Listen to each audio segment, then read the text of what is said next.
Hello guys, welcome to ನಮ್ಮೂರು ಮೈಸೂರು. ನಮ್ಮ Mysore heritage city അന്ത കരിക്ക എന്തേലാവട്ടെ ഒരു കണക്കിന് പഠിച്ചാണ് എന്ന് പറഞ്ഞാൽ മൈസൂർ സിറ്റി ഹെറിറ്റേജ് സിറ്റി ആയിട്ട് കൺസിഡർ ചെയ്യുന്ന ഒരു സിറ്റിയാണ്. ഇപ്പോൾ ഇവിടെ ഇഷ്ടം പോലെ സാധനങ്ങൾ കാണാനുണ്ട്. നമ്മളിപ്പോൾ ഇന്ന് പോകുന്നത് മൈസൂർ പാലസിലേക്കാണ്. അതിനുമുമ്പ് ഒരു ചർച്ച് ഉണ്ട് ഇവിടെ, ഏഷ്യയിലെ ഏറ്റവും ടോളസ്റ്റ് ചർച്ച്. അപ്പോൾ ആ ചർച്ചും മൈസൂർ സിറ്റിയും എല്ലാം നമുക്ക് കാണാം. അതിനിടയ്ക്ക് ഹിസ്റ്ററിയൊക്കെ ചേച്ചി പറഞ്ഞുതരും. ഇതാണ് മൈസൂരു ബസ് സ്റ്റാൻഡ്, നമ്മൂരു മൈസൂരു. മൈസൂരും കർണാടക, ബാംഗ്ലൂർ എല്ലായിടത്തും മരങ്ങളൊക്കെ നല്ല അടിപൊളി. ഫുൾ സിറ്റിക്കകത്ത് മരങ്ങളാണ്, തണവ്. അതുകൊണ്ട് തന്നെ ചെറിയൊരു തണുപ്പുണ്ട് എല്ലായിടത്തും. ഇതാണ് ഫേമസ് ആയിട്ടുള്ള മൈസൂർ ചർച്ച് അല്ലേ? സെൻറ്റ് ഫിലോമിനാസ് ചർച്ച് എന്നാണ് ഈ ചർച്ചിൻ്റെ പേര്. മൈസൂരിലെ ഏറ്റവും ഫേമസ് ആയിട്ടുള്ളൊരു ചർച്ച് കൂടിയാണ് ഈ ചർച്ച്. ഏഷ്യയിലെ ഏറ്റവും ടോളസ്റ്റ് ചർച്ച്.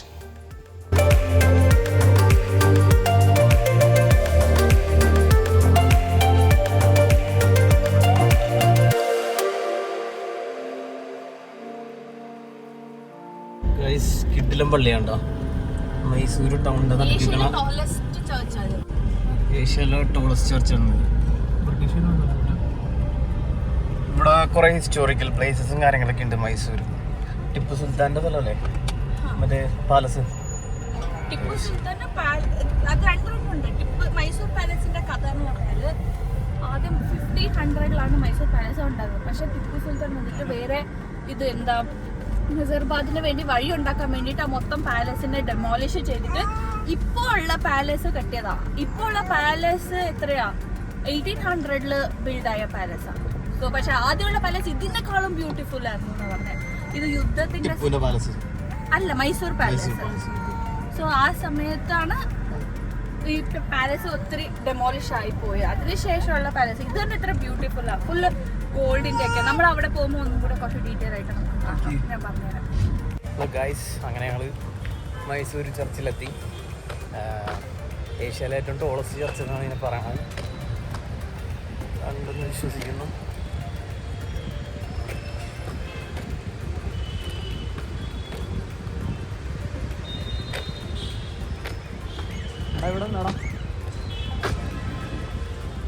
ഗൈസ്, ഇത് കണ്ടോ? ഇത്രയും ടോളായിട്ടുള്ള ചർച്ചാണ്. ഇതാണ് നിസിനേക്കാൾ ഇത്ര ഹൈറ്റ് ഉണ്ട് ഈ ചർച്ച്. ഇതാണ് ഏഷ്യയിലെ ഏറ്റവും ടോളസ്റ്റ് ചർച്ച് എന്നാണ് പറയണത്. നല്ലൊരു ഓക്കെ, ഇതിൻ്റെ ഫ്രണ്ട് സൈഡ് കാണിച്ചു തരാം. ഇതാണ് ചർച്ചിൻ്റെ ഫ്രണ്ട് സൈഡ്. ഇതിൻ്റെ ഫ്രണ്ട് കിട്ടണമെന്നുണ്ടെങ്കിൽ നല്ലോണം ഇറങ്ങി പോകേണ്ടി വരും.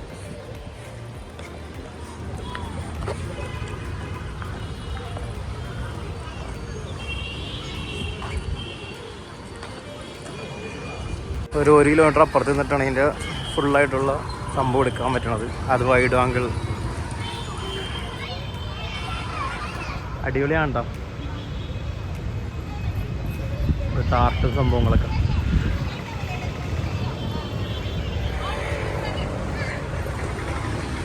അപ്പം ഇതാണ് പള്ളി. നമുക്ക് പള്ളിയുടെ അകത്തോട്ട് വരിക.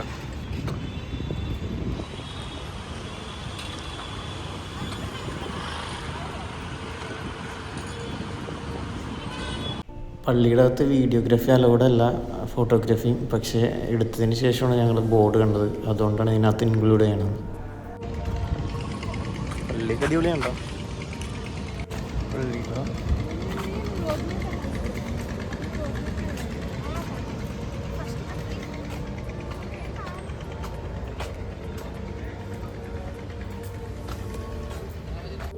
ഗൈസ്, അങ്ങനെ ഞങ്ങൾ അവിടെ നിന്ന് ഇറങ്ങി. അടുത്ത ഞങ്ങൾ പോകുന്നത് Mysore പാലസിലേക്കാണ്.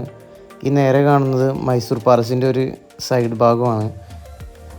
Guys, finally Mysore palace ഒരു സൈഡാണ്.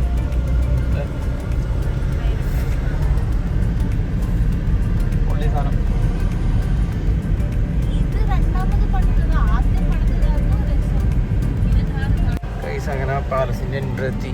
In 100 meters, turn left.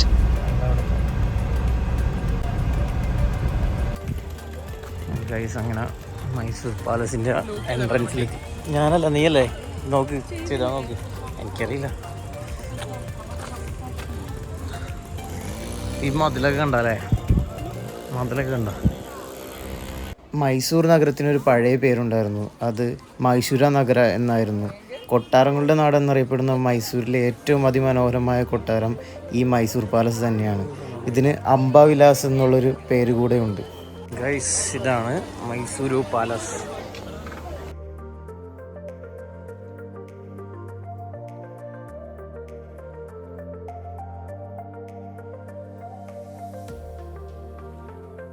ഇവിടെ ചെരുപ്പ് വന്നിട്ട് കയറാൻ പറ്റില്ല, ഇവിടെ ചെരുപ്പ് ഉരി കൊടുക്കണം. അപ്പോൾ അവർ നമുക്കൊരു കാർഡ് എന്താണ് തരൂലേ, കാർഡ് തരും.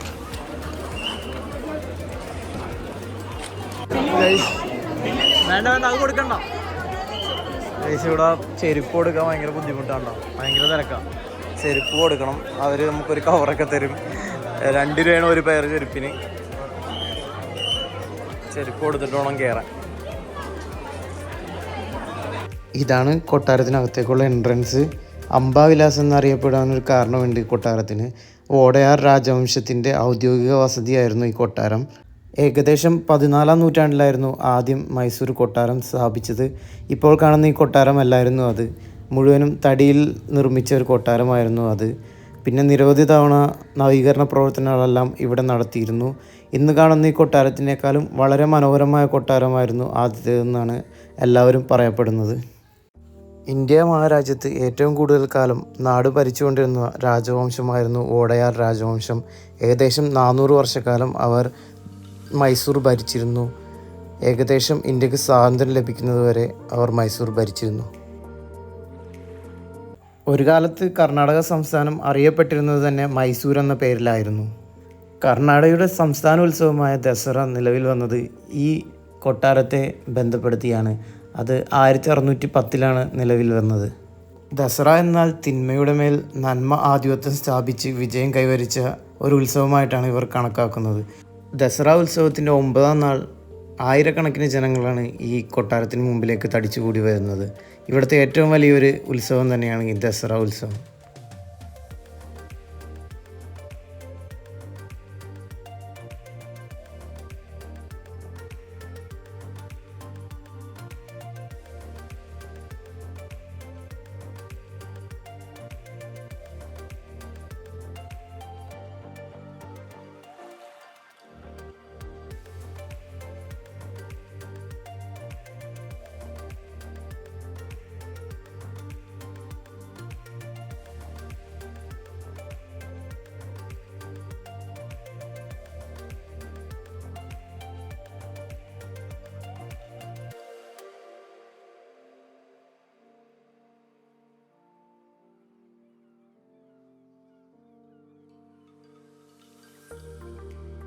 ആയിരത്തി 1897-ലാണ് ഈ കൊട്ടാരത്തിൻ്റെ പണി തുടങ്ങിയത്. ഏകദേശം 15 വർഷമെടുത്താണ് ഈ കൊട്ടാരത്തിൻ്റെ പണി പൂർത്തിയാക്കിയത്. ഈ കൊട്ടാരം വീണ്ടും ഈ രീതിയിൽ നവീകരിക്കുവാനുള്ള കാരണം പറയുന്നത് ഈ കൊട്ടാരത്തിൽ വലിയൊരു തീപിടുത്തം ഉണ്ടായിരുന്നു. അതിനെ തുടർന്ന് ഇന്ന് കാണുന്ന ഈ നിലയിലേക്ക് ഇത് നവീകരിച്ച് പണിക്കുകയായിരുന്നു എന്നാണ് അറിയപ്പെടുന്നത്.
ദസറ ഉത്സവ സമയത്ത് ആനപ്പുറത്ത് എഴുന്നള്ളിച്ചു കൊണ്ടുപോകുന്ന ആ സ്വർണ്ണരഥമാണ് ഈ കാണുന്നത്.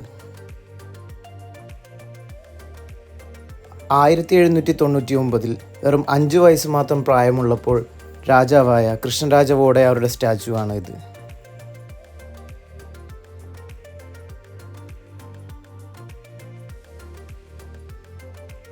1638 ഇടിമിന്നലേറ്റ് കൊട്ടാരത്തിന് വലിയ നാശനഷ്ടങ്ങൾ ഉണ്ടായതായി ചരിത്രം പറയുന്നുണ്ട്. ഈ കൊട്ടാരം പിന്നീട് 1712 മൈസൂർ അധിപനായ ഹൈദരാലിയുടെ കീഴിൽ വന്നു. അതിനുശേഷം ടിപ്പു സുൽത്താൻ്റെ കീഴിലേക്കും വന്നു.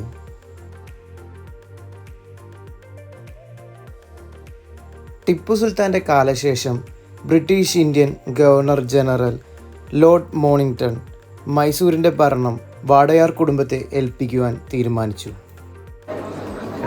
ഇത് ഗോൾഡാണെന്നാണ് പറയുന്നത്, അതുകൊണ്ടാണ് ഇത് മൂടിയിട്ടേക്കണത്, ആരും ടച്ച് ചെയ്യാതിരിക്കാൻ എന്ന് പറയണേ. മാന്തും ആൾക്കാർ. ഇതും ഗോൾഡാണെന്നാണ് പറയണത്, അതുകൊണ്ട് സംഭവം ടച്ച് ചെയ്യാതിരിക്കാൻ വേണ്ടി മൂടിയിട്ടേക്കണ്ട.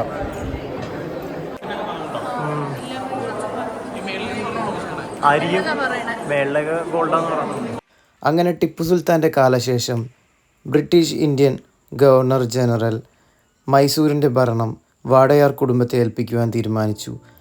അങ്ങനെ 1799 വെറും 5 വയസ്സ് മാത്രം പ്രായമുള്ള കൃഷ്ണരാജ വാഡയാർ രാജാവായി മാറി.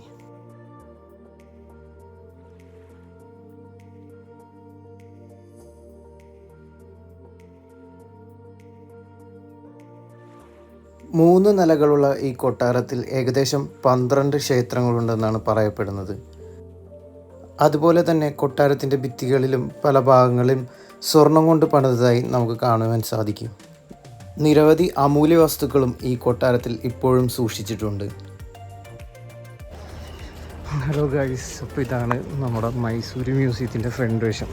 ശരിക്കും സൈഡിലെ കൂടി ഉണ്ട് എൻട്രി, ഫ്രണ്ടിലെ കൂടി എൻട്രി ഇല്ല, സൈഡിലെ കൂടിയാണ് എൻട്രി. വേറെ ലെവലാണ് കേട്ടോ ഇതിൻ്റെ അകവും ഫ്രണ്ടിൽ നിന്ന് കാണുന്ന കാഴ്ചയൊക്കെ. 1940 ഈ കൊട്ടാരത്തിൻ്റെ നവീകരണ പണികൾ നടന്നിട്ടുണ്ട്. തുടർന്ന് 1947 ഇന്ത്യക്ക് സ്വാതന്ത്ര്യം ലഭിച്ചതിന് ശേഷം ഈ കൊട്ടാരവാസികളായിരുന്നവർ കൊട്ടാരം വിട്ടു പോവുകയും ഈ കൊട്ടാരം ഒരു മ്യൂസിയമായി മാറ്റപ്പെടുകയും ചെയ്തു.